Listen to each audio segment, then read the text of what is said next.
बिस्मिल्लाहिर्रहमानिर्रहीम। अस्सलाम वालेकुम नादरीन, आप यूट्यूब चैनल देख रहे हैं। मैं इमरान खान हूँ। नादरीन, सबसे पहले हम कोयटा की ही बात करेंगे, बलूचिस्तान की बात करेंगे।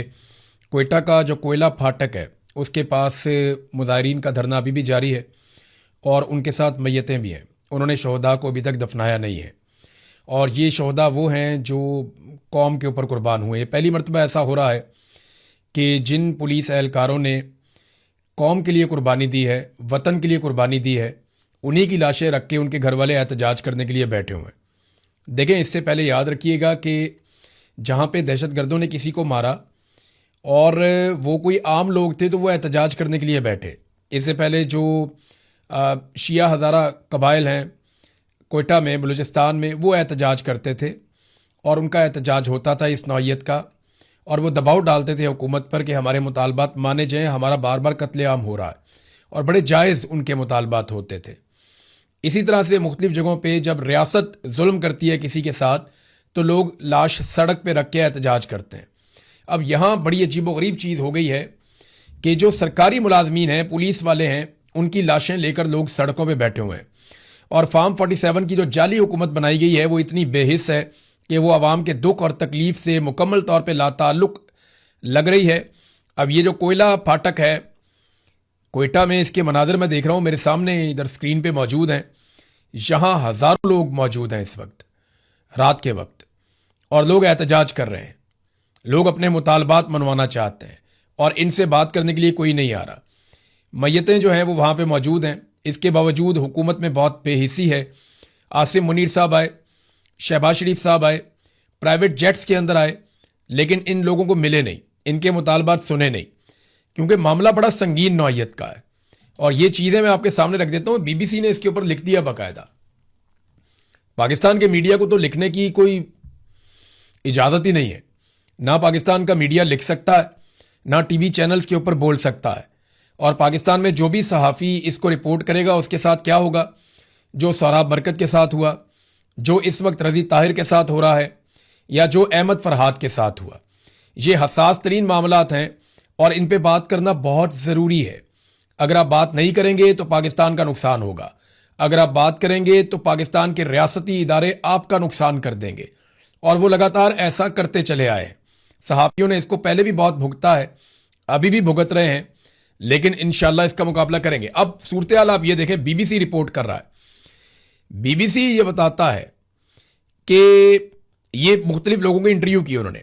शम्स रहमान समेत धरने के शुरका का मौक़िफ़ है कि एक दो टंकियों की हिफाजत के लिए हमारे प्यारों की एक बहुत बड़ी तादाद को मुनासिब इंतजामात और तैयारी के बगैर ज़िले के मुख्तलिफ इलाकों में भेज दिया गया। जबकि अपने भाई आसिफ खान की लाश के साथ धरने में शरीक साबिर खान ने दावा किया कि हमारे प्यारे चीख चीख कर कह रहे थे कि हमें गोलियां पहुंचा दो, लेकिन वो नहीं पहुंचाई जा सकी, जिसकी वजह से वो सारे मौत के मुंह पर चले गए। धरना कमेटी के रुकन अब्दुल फयाज, उन्होंने ये दावा किया, ये यहीं पे धरना चल रहा है, उनका दावा सुने आप। वो ये कहते हैं कि हम अपने प्यारों से राब्ते में थे। यानी जब गोली चल रही थी, लड़ाई हो रही थी, सबसे पहला राब्ता तो किया जाता है अपने सीनियर से, अपने ऑफिसर से, फिर राब्ता किया जाता है उन लोगों से जिनसे मदद मांगी जा सके, और फिर जब आप मायूस हो जाते हैं तो आप कहते हैं चलो एक आखिरी कॉल में अपने घर वालों से बात कर लूँ। तो वो बताते हैं कि हम अपने प्यारों से राब्ते में थे जो ये कह रहे थे कि असला और गोलियों की कमी की वजह से हम मौत को अपनी आंखों से देख रहे हैं, लेकिन इनको मदद नहीं पहुंचाई जा सकी, यानी उनकी मदद नहीं की गई, और उसके बाद वो सारे लोग शहीद हो गए। अब ये सारे लोग ये बता रहे हैं कि जनाब पुलिस लड़ रही थी, कई घंटों तक लड़ रही थी, लेकिन उन्हें जानबूझकर मदद नहीं पहुंचाई गई। मैंने कासिम सूरी साहब से भी पूछा, बहुत सारे और लोग हैं, कासिम सूरी साहब के साथ मैंने एक पूरा एपिसोड किया है, वो आप उनके चैनल पे देख सकेंगे। साबिर शाकिर साहब भी मौजूद हैं, वहाँ चैनल पे भी आप देख सकेंगे कि वो जिस जगह पे ये वाकयात हुए हैं, यहाँ चारों तरफ सिक्योरिटी फोर्सेस मौजूद हैं, उनके नाके मौजूद हैं, और उनकी भारी तादाद बड़े भारी असले के साथ वहाँ पे मौजूद है, लेकिन कोई भी मदद के लिए नहीं आया। ये बड़ा अनफॉर्चुनेट है। बीबीसी इसको रिपोर्ट कर रहा है, पाकिस्तान का मीडिया कर नहीं सकता। ये एक और मनाजिर है, ये मनाजिर आप देखिए, ये नोशकी के हैं। ज़िला नोशकी जो है बलूचिस्तान का, ये मैं आपको थोड़ा सा बता देता हूँ कि पहले चागी आता है नीचे की तरफ से, बहुत बड़ा ज़िला है।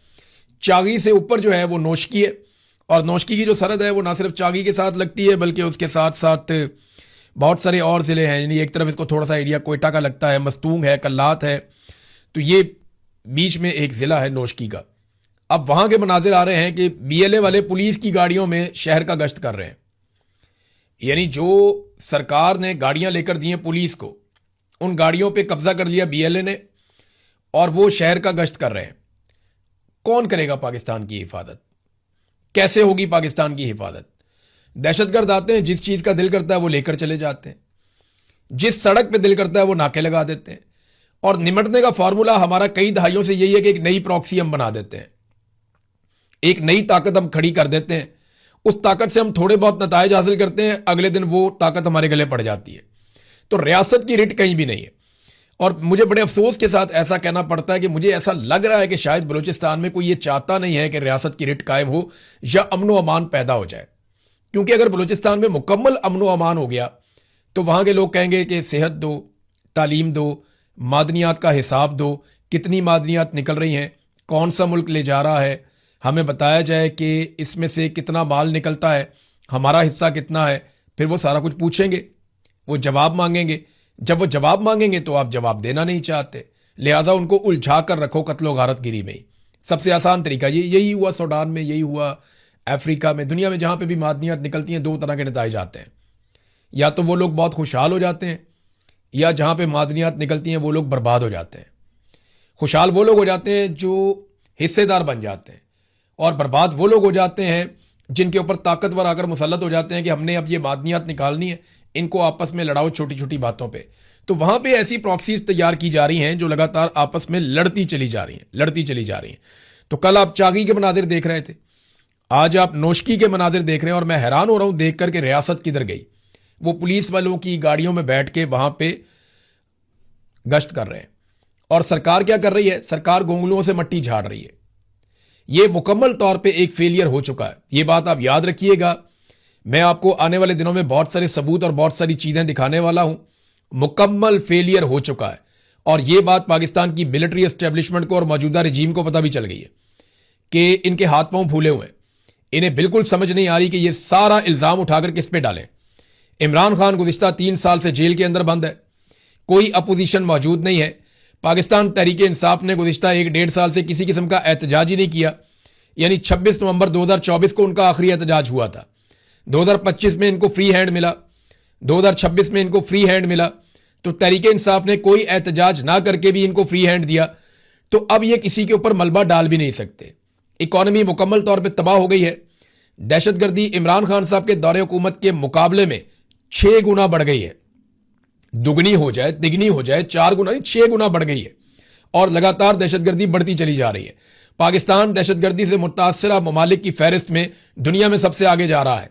पाकिस्तान के जो हालात हैं दहशतगर्दी के मामले में, शाम से, इराक से, मिस्र से, लबनान से, यमन से, इसराइल से, ईरान से, इन और अफगानिस्तान से, इन सारे ममालिक से ज्यादा खराब हमारे हालात हैं दहशतगर्दी के मामलात में। अफगानिस्तान का 9वां नंबर है और पाकिस्तान टॉप पे खड़ा हुआ है जनाब सामने, और ये इंटरनेशनल रिपोर्ट है जो ये बता रही है। और आसिम मुनीर साहब की जो प्राइमरी ड्यूटी थी वो यही थी। अब गोंगलुओं से मट्टी झाड़ने के लिए हुकूमत ने फैसला किया कि कुछ वज़रा को रद्दोबदल कर दिया जाए, यानी एक वजीर के कपड़े उतार के दूसरे को पहना देंगे, दूसरे के उतार के तीसरे को पहना देंगे।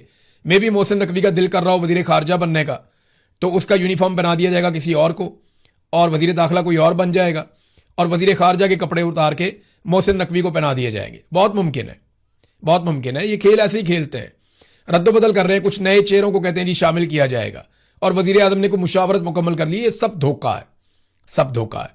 PMLN ने अपनी सारी ताकत लगाई है, अपने सारे लोग इसके अंदर लगाए, लेकिन क्योंकि अवाम की जानिब से कोई लिजिटमेसी नहीं थी, अवाम की जानिब से इनको वोट नहीं मिले हुए थे, अवाम का मैंडेट और अवाम की सपोर्ट इनके साथ नहीं थी, इसलिए ये हर मैदान में फेल हो गए, ये कामयाब हो नहीं पाए। और आसिम मुनीर साहब और उनकी पूरी टीम मुकम्मल तौर पे फेल हो चुकी है। अब देखना यह है कि ये सरेंडर कब करते हैं, क्योंकि इन्हें आइडिया हो गया अगर हालात यही चले ना तो एक दिन ऐसा आएगा कि ये तनख्वाह देने के भी काबिल नहीं रहेंगे। 20-20 अरब रुपए से ज्यादा एक एक दिन में पाकिस्तान ने कर्जा लिया है। इतना कर्जा पाकिस्तान ने तारीख में कभी नहीं लिया जितना कर्जा इन 4 सालों में आसिम मुनीर साहब के दौर में पाकिस्तान ने ले लिया। पाकिस्तान के तमाम आर्मी चीफ मिलकर इतना कर्जा नहीं ले सके जितना कर्जा अकेले आसिम मुनीर साहब ने ले लिया है। और उसका नतीजा क्या निकला कि पाकिस्तान पे बोझ पड़ गया, पाकिस्तान को फायदा कोई नहीं हुआ। तो आसिम मुनीर साहब और उनकी सारी टीम मुकम्मल तौर पे नाकाम हो गई। और सोने पे सुहागा यह है कि जिस आदमी को तोड़ने के लिए पाकिस्तान को इस बर्बादी की इंतहा तक पहुंचाया गया, वो आदमी इमरान खान इनसे फिर भी नहीं टूटा। ये सोने पे सुहागा इनके लिए। ये इनके लिए जो है वो ज्यादा बड़ी मुसीबत ये है कि इतना सारा कुछ गवा दिया, मुल्क का बेड़ा गर्क कर दिया, इदारे की इज्जत दांव पे लगा दी एक आदमी को तोड़ने के चक्कर में, और वो आदमी इनसे अब तक नहीं टूटा। तो शर्मिंदगी और शिकस्त अपनी जगह पे है, मुल्क की तबाही अलग हो गई है। ये इन्होंने किया पाकिस्तान के साथ। और देखें, असल तब्दीली अगर आपने करनी है ना, तो वो पाकिस्तान की मिलिट्री एस्टेब्लिशमेंट को सोचना पड़ेगा उस तब्दीली के लिए। वो तब्दीली सियासतदानों में करने से कोई फायदा नहीं है। वो तो एक इलेक्शन होगा, सियासतदानों की नई लौट आ जाएगी, अवाम के मैंडेट वाली हुकूमत आ जाएगी, एक इलेक्शन होगा, सारी चीजें ठीक हो जाएंगी। लेकिन मिलिट्री एस्टेब्लिशमेंट को यह सोचना है कि क्या इसी गंदे रस्ते पे उन्होंने चलना है, या उन्होंने ऐसे नासूरों से जान छुड़वानी है जो इस गंदे रस्ते के ऊपर लीड कर रहे हैं, पूरे इदारे की बदनामी का बायस बन रहे हैं। अब हामिद खान साहब ने एक स्टेटमेंट दिया, और एक स्टेटमेंट दिया है लतीफ खोसा साहब ने। मुझे दोनों का स्टेटमेंट सुन के हैरत हुई है, क्योंकि दोनों ने आसिम मुनीर साहब को बराह रास्त निशाना बनाया। जरा दोनों का स्टेटमेंट आप सुने, पहले हामिद खान साहब का सुने, फिर आप सुने लतीफ खोसा साहब का। और इससे मुझे एक तो अंदाजा हो रहा है कि नवश्ता दीवार पे क्या लिखा है वो तो मैं अब पढ़ पा रहा हूं। और ये बड़े समझदार, बड़े घाघ लोग हैं, इनको भी आइडिया हो गया है कि मुकम्मल फेलियर हो चुका है पाकिस्तान की मिलिट्री एस्टेब्लिशमेंट का मौजूदा रिजीम के साथ मिलकर। अब इनके पास कोई ऐसा रास्ता नहीं है और कोई ऐसा बहाना भी नहीं है कि ये उठाकर किसी और के ऊपर डाल दें। तो पहले आप ये सुने कि हामिद खान साहब, जो बड़े मोहतात आदमी है, वो क्या कह रहे हैं। इंडिया ने नाजायज हमला किया था हमारे मुख्तलिफ शहरों पर और मुख्तलिफ ठिकानों पर, हम उसके खिलाफ है, उसमें पीटीआई का में कोई दो आरा नहीं है। लेकिन ये क्या कर रहे हैं, उसके बाद मौसूफ फील्ड मार्शल बन गए। फील्ड तुमने क्या किया, आम दिखाया हमारी एयरफोर्स ने, या तो उसके हेड को फील्ड मार्शल बनाते खुद के फील्ड, और फिर उसके बाद उसका फायदा उठा के आईनी तरमीम करके 5 साल के लिए अपने आप को एक नया ऑफिस पर बैठा लिया। तो हम इसलिए कहते हैं कि देखिए, जो भी अगर कोई आर्म फोर्सेस काम करती है, हम सब आर्म फोर्स के साथ हैं। पाकिस्तान की फौज है, पाकिस्तान की एयरफोर्स है, नेवी है, हम सब साथ हैं, लेकिन उसका सियासी फायदा नहीं उठाना चाहिए। आसिम मुनीर साहब ने फौज का और जंग का सियासी फायदा उठाया और अपने आप को फील्ड मार्शल बना लिया। हालांकि इनका उस जंग में कोई किरदार नहीं था, असल में तो एयरफोर्स ने लड़ाई लड़ी थी, लेकिन इन्होंने सियासी फायदा उठाया और आईनी तरमीम के जरिए से अपने आप को ना सिर्फ फील्ड मार्शल बना लिया, बल्कि 5 साल के लिए नौकरी पे अपने आप को दोबारा बिठा लिया। ये हामिद खान साहब हैं। अब सुने लतीफ खोसा साहब हैं, वो क्या कह रहे थे, ये सुने आप। तो तीनों अफवाज के जो सरबराहान है उनका भी, और सदर साहब कहते हैं ताहयात इस्तिस्ना है, यानी वो मरने के बाद भी उनसे कोई नहीं पूछ सकता। वो आईन को तोड़ दें, आर्टिकल 6 किधर गया, आईन किधर गया। आर्टिकल 6 तो कहता है जो भी खिलवाड़ करेगा आईन के साथ उसको सजाए मौत होगी। सबसे बड़ा है और एक वाहिद जुर्म है जो आईन के अंदर दर्ज है, वो आईन से खिलवाड़ है, इसलिए कि वो पाकिस्तान के 25 करोड़ अवाम की जिंदगियों का अहाता करता है और वो सारे जो है निजाम उसके ऊपर चलता है। सो उसको इतना ज्यादा किया गया, लेकिन आइन में ये 27वीं तरमीम करके उसको खत्म कर दिया गया माशाल्लाह। अब सरबराहान जो मर्जी आइन पे के साथ करे तोड़े, ये 28वीं तरमीम में अपने आप को जो है सदर पाकिस्तान बना दे, वर्दी के साथ बैठ जाएं, जो मर्जी करें, इन्होंने उसी तनख्वाह पर काम करना। तो ये देखें, बड़ा खौफनाक खेल खेला जा रहा है। ये अभी और भी इन्होंने बातें की हैं, बड़ा खुल के, बड़ा वजाहत के साथ इन्होंने कहा जी कि ये जो इस्तिस्ना लिया गया है, ये इस्तिस्ना आइन के मुताबिक है ही नहीं, क्योंकि ये आइन के आर्टिकल्स की खिलाफ वर्जी है। मैं पहले भी आपको कह चुका हूं कि पाकिस्तान का जो पूरा आइन है वो करारदाद मकासद के ऊपर खड़ा है। और करारदाद मकासद क्या है कि मुल्क के आइन में कोई एक भी ऐसी चीज शामिल नहीं की जा सकती जो इस्लामी शरीयत के खिलाफ हो या इस्लामी उसूलों के खिलाफ हो। तो ये तो इस्लाम ही नहीं मानता इस्तिस्ना में। नबी अकरम सल्लल्लाहु अलैहि वसल्लम ने अपनी साहबजादी के लिए बोला, वहां भी इस्तिस्ना नहीं था कि अगर मेरी बेटी भी ऐसा करती तो मैं हाथ काट देता। हजरत उमर फारूक रज़ी अल्लाह तआला अन्हु ने अपने बेटे को सजा दी और सहाबा इकराम ने अपने लिए इस्तिस्ना नहीं लिया, अपनी जात के लिए इस्तिस्ना नहीं लिया। हजरत उमर फारूक से वहां पे पूछा कि भाई ये कुर्ता आपका, ये दूसरी चादर कहां से आई, उन्हें जवाब देना पड़ा। लेट हो गए मस्जिद में तो वहां पूछा गया कि भाई हम इंतजार नहीं कर सकते आपका, जवाब देना पड़ा। तो जब खुलफाए राशिदीन जवाब दे थे तो फिर ये कौन लोग हैं? ये इस्लामी उसूलों के भी खिलाफ है कि आपने आइन में एक ऐसी शिक शामिल कर दी है जो इस्लामी रूह से मुतसादिम है। ये तो उड़ जाएगी जैसे ये नौकरी से जाएंगे ना, ये सवाल ही पैदा नहीं होता। जिस दिन आसिम मुनीर साहब जाएंगे ये इस्तिस्ना वाली कहानी खत्म हो जाएगी और ये किसी काम नहीं आएगी। ये पूरा पाकिस्तान क्या दुनिया का हर आदमी जानता है, और जो कानून का छोटा सा तालिब इल्म है ना उसको भी आइडिया है कि इस इस्तिस्ना के पीछे है क्या। तो हामिद खान साहब ने और लतीफ़ खोसा साहब ने जो बातें की हैं ना, उससे मुझे आइडिया हो गया है कि मिलिट्री एस्टेब्लिशमेंट के हालात इन दोनों ने भी पढ़ लिए हैं और बाकी लोगों ने भी पढ़ लिए हैं। जो कश्मीर में हो रहा है वो एक बहुत बड़ी शर्मिंदगी है। वो कश्मीरी जो हमेशा भारत के खिलाफ एहतजाज करने के लिए निकलते थे, इतनी बड़ी तादाद में कभी वो भारत के खिलाफ एहतजाज करने के लिए नहीं निकले जितनी बड़ी तादाद में वो आसिम मुनीर साहब की पॉलिसियों के खिलाफ निकल आए। पाकिस्तान के सफारत खाने के बाहर, पाकिस्तान हाई कमीशन के बाहर जितनी बड़ी तादाद में वो निकले, वो आसिम मुनीर साहब की पॉलिसीज के खिलाफ निकले। वो नरेंद्र मोदी की पॉलिसी के खिलाफ इतनी बड़ी तादाद में नहीं निकले जितने आसिम मुनीर साहब की पॉलिसी के खिलाफ निकले। ये सारी चीजें पाकिस्तान के इदारों को कैलकुलेट करनी पड़ेंगी कि सिर्फ एक आदमी की नौकरी, उसके इस्तिस्ना, उसकी जिद के लिए, उसके मफाद के लिए या उसको बचाने के लिए क्या पूरे पाकिस्तान के इदारों की कुर्बानी दी जा सकती है? सवाल है, इसका जवाब अपने गिरबान में देखकर खुद ही पूछ लेना चाहिए, अपने आप से पूछ लेना चाहिए। मुल्क क्यों नहीं चल रहा, इसकी वजूहात भी हैं। देखिए मैं आपको एक खबर बताता हूं, ये सादी सी खबर है लेकिन इसके अंदर बहुत सारी चीजों का जवाब है। एफबीआर में अरबों रुपए की टैक्स बेज़ाब्तियां हुई हैं और कम वसूलियां की गई हैं। बाकायदा निशानदेही की गई थी ऑडिट रिपोर्ट के अंदर और उसमें यह कहा गया था कि 223 अरब 34 करोड़ की रिकवरी करनी है, उसकी निशानदेही की गई थी। लेकिन उसमें रिकवरी कितनी हुई? 43 अरब की, यानी 350 अरब से जायद की रिकवरी एफबीआर ने की नहीं। और यह एक कहानी नहीं है, हर जगह पे खाना खराब हो गया है। इन्होंने किया यह है कि अवाम को हर जगह पे कट लगाया, अवाम के ऊपर ज्यादा टैक्सेस लगाए, बिजली के अंदर अवाम को रोल के रख दिया, गैस के अंदर अवाम को रोल के रख दिया और साथ साथ पेट्रोल से इन्होंने अवाम की जेबें काटी।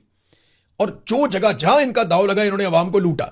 कभी शुगर माफिया के साथ मिलकर, कभी गंदम माफिया के साथ मिलकर, कभी आटा माफिया के साथ मिलकर, हर माफिया के साथ मिलकर इन्होंने अवाम की जेबें काटी और अपनी जेबें इन्होंने भरी हैं।